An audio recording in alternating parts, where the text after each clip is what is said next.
Hello, my name is Jesse Cook. And my name is Shelby Cheatham. Welcome to the Cougar News.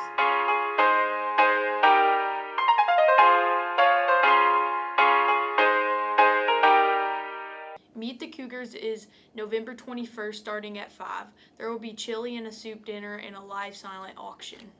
Science Fair is Friday, November 13th. Environmental Club will be having a meeting after school on November 18th. Bring shoeboxes. Beta Club is hosting a canned food drive. Bring canned goods to your English teacher. Girls basketball is in need of managers. Anyone interested can see Coach Roach in room 202. There's a Neon Nights Glow Dance on December 4th from 7 to 10. Admission is $3 and will include refreshments and snacks. Glow-in-the-dark accessories will be available for purchase. See Miss Sturgeon in room 302. A growing trend on TV right now is forensic crime TV shows. So I decided to talk to Miss Sharp and ask her a few questions on how real these shows actually are.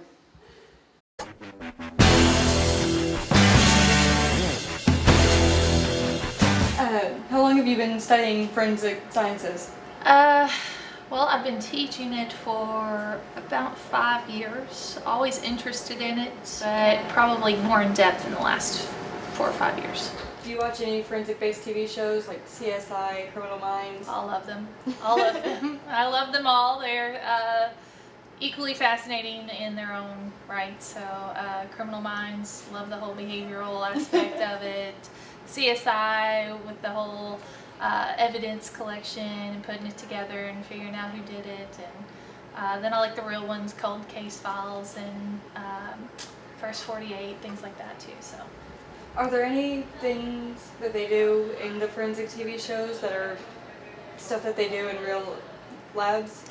Yeah, actually I've seen them do a few things that were, of course autopsies are real, and fingerprinting and DNA and things like that are always real. Their time frames are a little made for TV or Hollywood because, they get their results back in seconds, and in reality it might be a year or more. Besides the time frame, is there anything that the TV shows get wrong that you've noticed?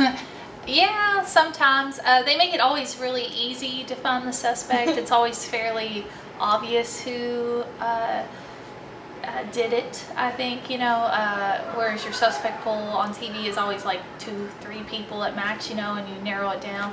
And I think real life, it's probably a little more complicated than that to do it. But they get some things right too. Yeah, nothing vanishes without a trace, especially blood. Stabbings are very bloody, so if there is blood on this jacket, we know what will cause it to glow. Oh, cool. Another word for it is evidence. That DNA is always left at the crime scene? No. We talked about in class the CSI effect, where a jury expects DNA and these definitive tests and evidence, and I would say that that's probably, again, a Hollywood effect, that there's always this clear-cut evidence and it points directly to who's guilty, and I would say, again, in real life it's a little harder than that, and that we leave evidence behind. The low card principle says we leave evidence behind anytime we come into contact with another substance or surface, but I would say that we don't leave DNA all the time.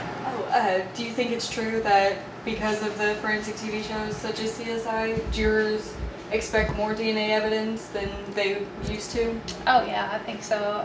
It's brought it to the forefront. Everybody became a CSI expert overnight.